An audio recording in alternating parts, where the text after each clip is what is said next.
Hello bachcho, let us see this question. In the given arrangement, the space between a pair of coaxial cylindrical conductor is evacuated. The outer cylindrical called anode may be given a positive potential V relative to the inner cylinder. A static homogeneous magnetic field B parallel to the cylindrical axis directed out of the plane of the figure is also present. Induced charges in the conductor are neglected. We study the dynamics of electron with rest mass m and charge E. The electrons are released at the surface of the inner cylinder. Consider the following two cases. Case number 1. Firstly, the potential V is turned on but magnetic field is zero. An electron with negligible velocity is ejected at the surface of the inner cylinder. It is found that it hit the anode. Case number 2. V is equal to 0 but B is present. An electron starts out with an initial velocity V in the radial direction for the magnetic field larger than the critical value Bc. The electron will not reach the anode.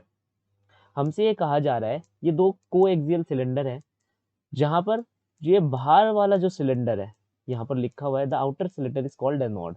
इसे हमने क्या कहा anode क्योंकि हमने इस पर दिया positive potential relative to the inner cylinder. मतलब इनर सिलेंडर के रिलेटिव में हमने इसे पॉजिटिव पोटेंशियल मतलब पॉजिटिव पोटेंशियल पर रखा हुआ है.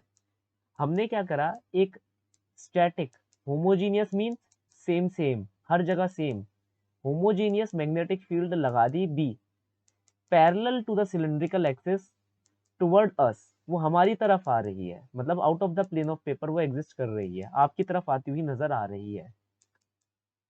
Then induce charges in the conductor are neglected. कोई भी इंड्यूस चार्ज इस कंडक्टर के अंदर नहीं है और अगर है भी तो हम उसे नेग्लेक्ट कर रहे हैं. We study the dynamics of electron with rest mass m and charge e. हम इलेक्ट्रॉन के बारे में मतलब हम स्टडी कर रहे हैं इलेक्ट्रॉन की डायनेमिक्स की, वो कैसा बिहेव करेगा, कैसे चलेगा, किस वेलोसिटी से, ये सब चीजें हम बात कर रहे हैं. और जो इलेक्ट्रॉन का रेस्ट मास है वो हमें m दे रखा है और जो उसका चार्ज दे रखा है वो e दे रखा है. The electron are released at the surface of inner cylinder. हम यहाँ से अपने इलेक्ट्रॉन को रिलीज कर रहे हैं अंदर वाले सिलेंडर से. Consider the following two cases. यह दो केस आप कंसिडर करें. Case number 1. Firstly the potential V is turned on. पहले इस V पोटेंशियल को मैंने टर्न ऑन करा लेकिन मैग्नेटिक फील्ड को टर्न ऑन नहीं करा. An electron with negligible velocity is ejected at the surface of inner cylinder. एक इलेक्ट्रॉन को मैंने किसी v वेलोसिटी से इजेक्ट करा from the inner cylinder. It is found to hit the anode. उसने किसी तरह इस एनोड को हिट कर दिया. ये केस नंबर 1 है. Case number 2. Now v is 0 मतलब मैंने इस पोटेंशियल को 0 रखा लेकिन मैग्नेटिक फील्ड अभी भी प्रेजेंट है. एक electron start out with initial velocity v not in the radial direction. एक इलेक्ट्रॉन को रेडियल डायरेक्शन में फेंका. रेडियल डायरेक्शन का मतलब है along the radius of the circle. तो ये जो रेडियस है इस डायरेक्शन में मैंने v नॉट वेलोसिटी से एक इलेक्ट्रॉन को फेंका. For magnetic field larger than the critical value bc. एक मैग्नेटिक फील्ड मैंने यहाँ पर लगाई जिसकी वैल्यू क्या है, critical value of magnetic field से ज्यादा है. The electron will not reach the anode. इस मैग्नेटिक फील्ड की वजह से ये जो इलेक्ट्रॉन होगा ये कभी भी एनोड तक रीच नहीं कर पाएगा, कभी नहीं जा पाएगा, इसे छू भी नहीं पाएगा. That is our case number 2. Now हमसे पूछा जा रहा है the value of critical magnetic field is given by. Magnetic field की क्रिटिकल वैल्यू क्या होगी according to the case number 2. हमें पता है केस नंबर 2 में हमारा पार्टिकल रेडियली हमने यहाँ से इजेक्ट करा है. That is along the direction of radius हमने इसे इजेक्ट करा है. मैग्नेटिक फील्ड ऐसे एग्जिस्ट करती है सच दैट ये पार्टिकल बिना छुए एनोड से गुजरता हुआ चला जाएगा.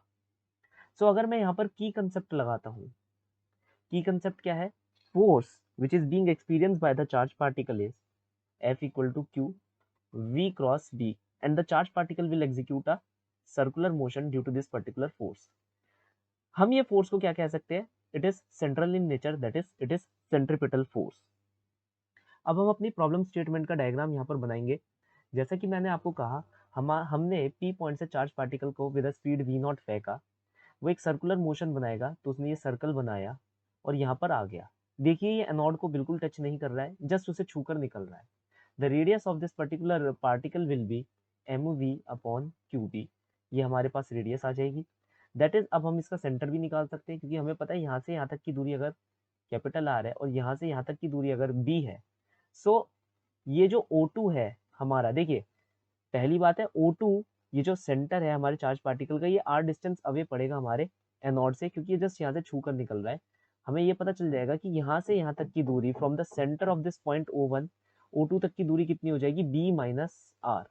ये हमारे पास हमारी दूरी निकल कर आ गई है।